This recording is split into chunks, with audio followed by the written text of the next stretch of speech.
Hello guys, इस video में हम लोग देखने वाले हैं सीएसएस सिलेक्टर्स के बारे में कि सीएसएस में सिलेक्टर्स होते क्या हैं, उनका हम कैसे करके यूज कर सकते हैं एंड किस किस तरीके से यूज कर सकते हैं, कितने टाइप से यूज करते हैं, वो सारी चीज़ें इसके अंदर देखने वाले हैं। तो यहाँ पर बीएस कोड पे मूव करने से पहले मैं यहाँ पे एक्सप्लेन कर देता हूँ सीएसएस सिलेक्टर्स के टाइप्स के बारे में और डेफिनेशन के बारे में।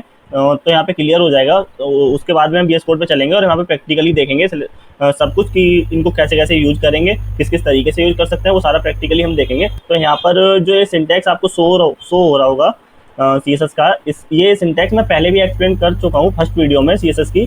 तो जाके वो इंट्रोडक्शन वाली वीडियो देखें एंड उसके अंदर भी एक्सप्लेन कर रखा है। मैं यहाँ पे एक बार फिर से बता देता हूँ।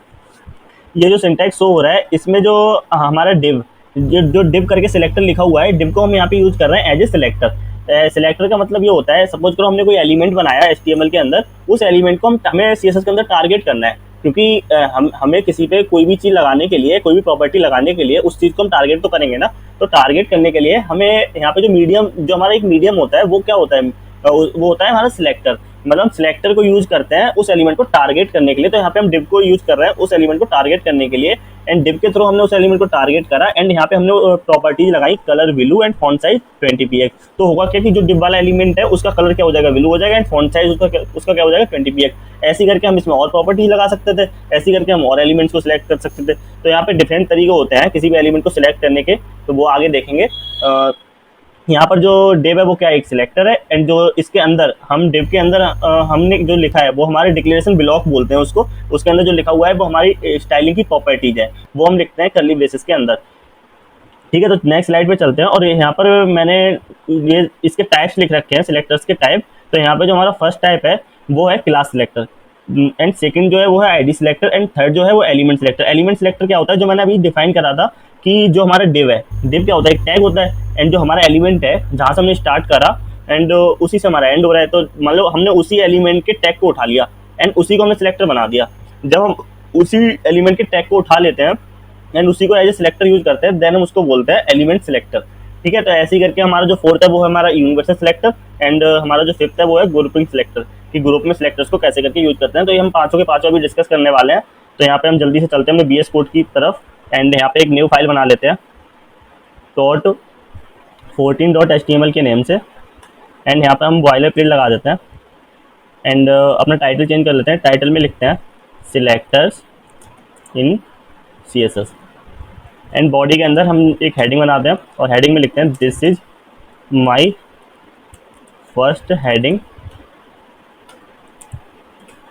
के first heading for selectors. And मैं यहाँ पे एक डिव बना लेता हूँ एंड इस डिव के अंदर कुछ लॉरेम का 20 वर्ड्स का टेक्स्ट डाल देता हूँ। ओके, एंड अभी मैं यहाँ पे एक पैराग्राफ बनाता हूँ और इस पैराग्राफ के अंदर भी 10 वर्ड्स का टेक्स्ट डाल देता हूँ लॉरेम का, एंड उसके बाद मैं एक पैराग्राफ और बना देता हूँ एंड इसके अंदर भी लॉरेम का 20 वर्ड्स का या 12 वर्ड का टेक्स्ट डाल देता हूँ। एंड उसके बाद में मैं यहाँ पे एक H2 हेडिंग बनाता हूँ और इसके अंदर मैं लिखता हूँ दिस इज माई। ये मैं कैसे करके लिख रहा हूँ, कर्ली ब्रेसेस का यूज करके। ये सारा का सारा एमेट का खेल है, जो मैं पहले की वीडियो में बता चुका हूँ कि एमेट होता क्या है। तो जाकर वीडियो चेकआउट करें, वहाँ पे आपको पता लग जाएगा कि एमेट क्या होता है, इसका हम यूज कैसे करके करते हैं। एंड यहाँ पे एमेट की वीडियो आपको एक सेपरेट वीडियो मिल जाएगी कि एमेट क्या होता है, और मैं यहाँ पे चीट शीट भी प्रोवाइड कर दूंगा एमेट के लिए। This is my second heading for selectors. ठीक है,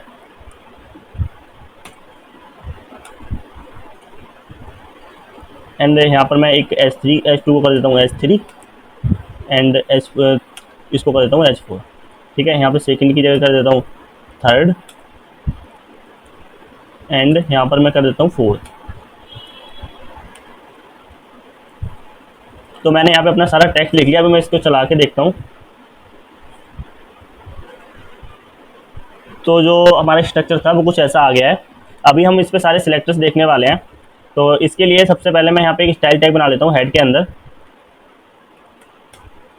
एंड सबसे पहले हम यहाँ पे देखेंगे क्लास सिलेक्टर हमारा क्या होता है। तो क्लास सिलेक्टर के लिए मैं H1 के अंदर एक क्लास डिफाइन कर देता हूँ। मैंने यहाँ पे एक क्लास डिफाइन करी और इस क्लास को नेम दे दिया हेडिंग, एंड इस हेडिंग को हम उठाते हैं और यहाँ पर हम किसी भी क्लास को सिलेक्ट करने के लिए हम यूज करते हैं डॉट का। सबसे पहले हम लगाएंगे डॉट, देन जो हमारी क्लास का नेम है वो, उसके बाद में हम कर्ली ब्रेसेस को ओपन करेंगे एंड क्लोज कर देंगे। उसके अंदर हम अपनी सीएसएस की जो प्रॉपर्टीज है उसको लिखेंगे। यहाँ पे सपोज करो हमने लिख दिया कलर रेड, एंड यहाँ पे हम उसका फॉन्ट साइज थोड़ा सा बढ़ा देते हैं, एंड फॉन्ट साइज में कर देता हूँ 50 px।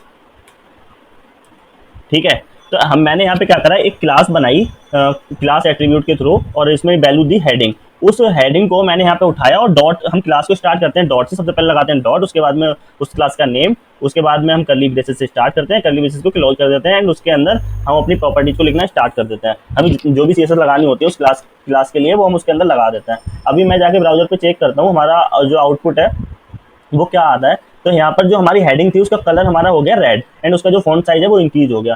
तो ऐसे करके हम क्लास सेलेक्टर का यूज कर सकते हैं। और क्लास सेलेक्टर का एक बहुत अच्छा एडवांटेज मैं यहाँ पे बताता हूँ कि क्लास को मैंने यहाँ H1 के अंदर तो यूज करा ही है, अगर सपोज करो मैं इस पैराग्राफ के अंदर भी यूज करता हूँ क्लास सेलेक्टर का, तो यहाँ पर अभी हम देखते हैं यहाँ पर हुआ क्या कि जो हमारा पैराग्राफ का टेक्स्ट था उसका भी फॉन्ट साइज इंक्रीज हो गया एंड उसका कलर भी रेड हो गया। तो यहाँ पर जो हमारी क्लास होती है उसको हम मल्टीपल एलिमेंट्स के अंदर सेम क्लास को यूज कर सकते हैं। ये हमारा एक एडवांटेज होता है क्लास को यूज करने का। अब हम देखते हैं हमारा आईडी सिलेक्टर क्या होता है। सेकंड आईडी सिलेक्टर के लिए मैं डिव के अंदर एक आईडी बना लेता हूँ, एंड यहाँ पर लिखता हूँ कि कोई भी इसको नेम दे देता हूँ एक यूनिक सा, मैंने यहाँ पे यूनिक लिख दिया। ठीक है, एंड इसके ऊपर मेरे को कुछ सीएसएस लगानी है। तो सबसे अब मेरे को आईडी के सिलेक्टर के थ्रू लगानी है। अब मेरे को आईडी सिलेक्टर को कैसे करके हम सीएसएस में लिखते हैं, तो उसके लिए हम स्टार्ट करते हैं हैश से। सबसे पहले हमने यहाँ पे लिखा हैश, उसके बाद में मैंने यहाँ पे लिखा unique and curly braces on end of. उसके अंदर मैं अपनी प्रॉपर्टी लिखना स्टार्ट कर देता हूँ। कलर मैंने दे दिया ग्रीन। ठीक है, एंड इसके अंदर मैं एक बॉर्डर दे देता हूँ इसको 2px solid and red.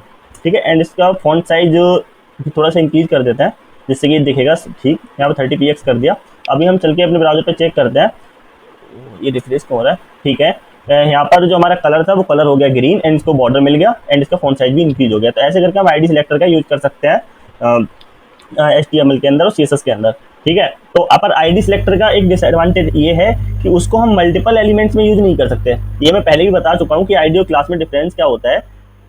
ID को हम बस एक ही एलिमेंट के अंदर यूज कर सकते हैं, तो वो जो हमने CSS लगाई है वो उसी एलिमेंट के लिए रहेगी। उसको हम मल्टीपल, मतलब हमें हर एक एलिमेंट पर अगर हम आईडी देने स्टार्ट कर दें तो वो होगा क्या कि हमें हर एक एलिमेंट के लिए डिफरेंट CSS लिखनी पड़ेगी। ठीक है, तो ये एक डिसएडवांटेज होता है आईडी पे CSS का यूज करने का।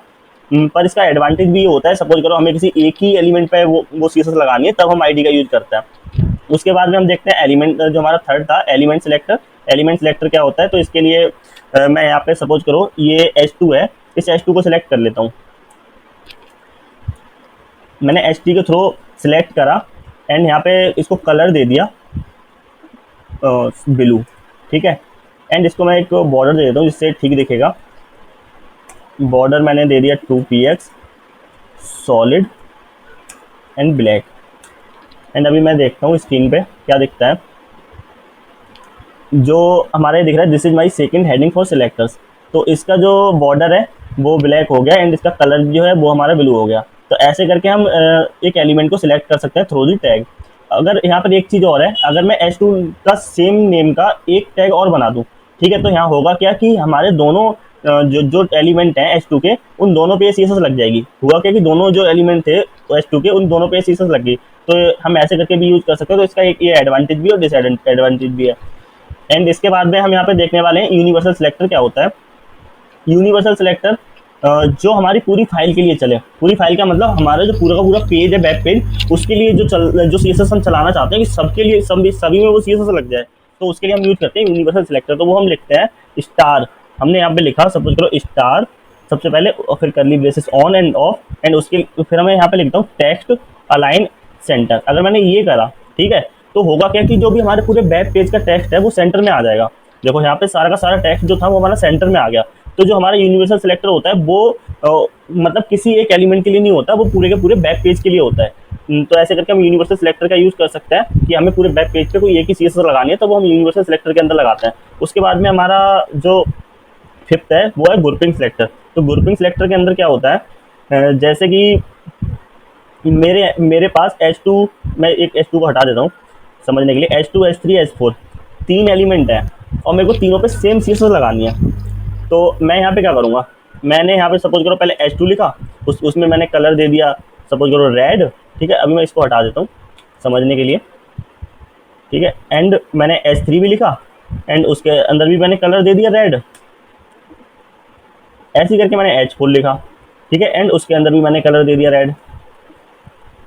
हमें तीनों के कलर क्या करना है, तीनों के कलर रेड रेड ही करने हैं, बट तीनों एलिमेंट अलग अलग हैं और तीनों की हेडिंग मतलब H1 H2 एक H3 एक H4, तीनों को सिलेक्ट हम थ्रो कर रहे हैं एलिमेंट, तो सिलेक्ट करने के लिए हमें तीनों को 3 बार लिखना पड़ेगा, ठीक है। तो उसके लिए मैंने यहाँ पे दिया तो यहाँ तीनों के कलर चेंज हो गए, बट ये चीज़ हम ग्रुप सिलेक्टर के थ्रू करें तो हमें इतना कोड लिखने की जरूरत नहीं पड़ेगी। हम यहाँ पे क्या करेंगे, हमने जो यहाँ पे H2 लिखा है उसी के अंदर हम यहाँ पे कॉमा लगा के, जैसे कि comma H3 and comma H4, अगर हम ऐसे करके लिखें तब भी हमारा जो कलर है वो रेड ही रहेगा, ठीक है। तो ऐसे करके हम ग्रुप सिलेक्टर का यूज़ कर सकते हैं कि एक के साथ कॉमा लगा के दूसरे सेलेक्टर को यूज़ कर सकते हैं। जैसे हमने कोई क्लास लिखी, जैसे मैंने यहाँ पे H2 के लिए लगाया, H4 के लिए लगाया, और सेम चीज़ मैं लगाना चाहता हूँ हेडिंग के लिए, ठीक है। तो मैं हेडिंग के लिए लगाने के लिए यहाँ पे लिखूँगा कॉमा देन डॉट, ठीक है। तो ऐसे करके हम हेडिंग के लिए लगा सकते हैं। तो मैं यहाँ पे ये जो हेडिंग की प्रॉपर्टी है इसको हटा देता हूँ। अभी हम देखते हैं जो हमने यहाँ पे नीचे लगाई है ग्रुप सिलेक्टर में वो काम कर रही है नहीं कर रही। देखो हेडिंग में ये इसका कलर रेड हमें करना था वो हो गया, इसका कलर भी हमें रेड करना था हेडिंग में वो भी हो गया। तो देखो हेडिंग हमने इस पे दे रखी थी, इस पे दे रखी, तो ऐसे करके हम ग्रुप सिलेक्टर का यूज़ कर सकते हैं। सो गाइस इस वीडियो में इतना ही, इसके बाद हम नेक्स्ट वीडियो में मिलते हैं नए टॉपिक के साथ। तब तक के लिए इस चैनल को सब्सक्राइब कर लेना for more update the video, and जो ये प्लेलिस्ट है इसको भी सेव कर लेना, बुकमार्क कर लेना। So guys thank you, bye bye, मिलते हैं नेक्स्ट वीडियो में।